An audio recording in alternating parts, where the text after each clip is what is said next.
আসসালামু আলাইকুম। বরাবরের মতো নতুন আরেকটি ভিডিও নিয়ে চলে এলাম আপনাদের মাঝে। আশা করি সবাই ভালো আছেন। আমিও ইনশাআল্লাহ ভালো আছি এবং আপনাদের সুস্থতা কামনা করেই আজকের ভিডিওটি শুরু করছি। এখানে আমি আজকে একটু বাজারে গেছিলাম, কিছু ফল কিনে আনলাম, ফল কিনে এনেছি।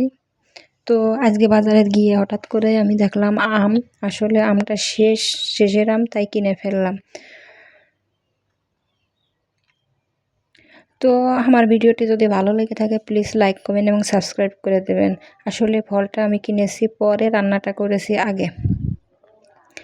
তো আমি দুপুরে রান্নার জন্য এখানে তেলাপিয়া মাছ নিয়েছি। আজকে রান্না করব পাতাকপি দিয়ে, আলু দিয়ে, তেলাপিয়া মাছ দিয়ে। আসলে এখানে আমি আর আমার ছোট্ট একটা বাচ্চা আছে, সে খায়, এই জন্য মাছটা 3 পিসই নিয়েছি। আর এখানে আমি কিছু পাতাকপি রান্না করব।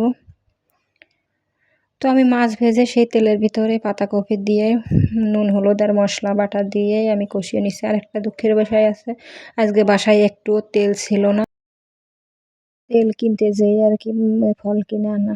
তো যাই হোক, তেল ছাড়াই রান্না করতে হবে।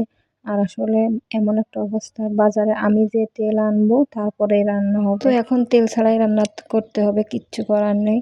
যাই হোক, আর একটা কথা, প্রবাসী যারা প্রবাসী থাকে তাদের বউরাই জানবে যে আসলে বাজার করে খাওয়াটা কত কষ্ট। এখন দুপুরবেলা কিছু করার নেই, তেল ছাড়াই রান্না করে খেতে হবে। তো চলুন আজকে তেল ছাড়াই রান্না করে খেয়ে দেখি কেমন ছিল। একটু ছিল, সেটুকু দিয়ে আর কি কোনো মতো রান্না করব। আমার রান্নার কালারটা কেমন হয়েছে একটু কমেন্ট করে জানাবেন। আসলে তেল ছাড়া রান্না কেমন লাগছে আপনাদের কাছে, আমার প্লিজ কমেন্ট করে জানাবেন। আর আমার মতো এরকম সিচুয়েশন কে কে পড়েছেন সেটাও জানাবেন।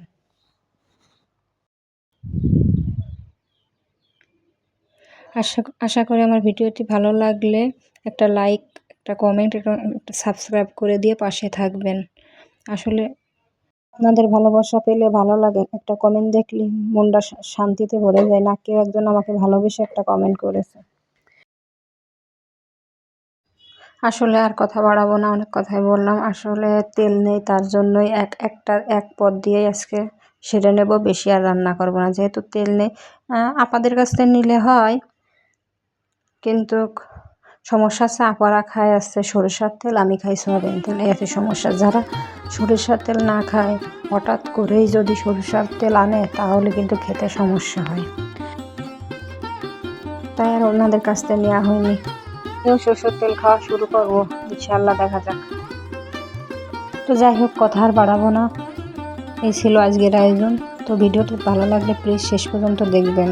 তো ভিডিও শেষে বরাবর একটা কথাই বলবো, ভালো থাকবেন, সুস্থ থাকবেন, তানিয়াস ফ্যামিলি ব্লগের সাথে থাকবেন। তো বাই বাই, টাটা, দেখা হবে নতুন কোনো ভিডিওর মাঝে, কথা হবে ইনশাআল্লাহ। ভালো থাকবেন, সুস্থ থাকবেন, পরিবারের খেয়াল রাখবেন।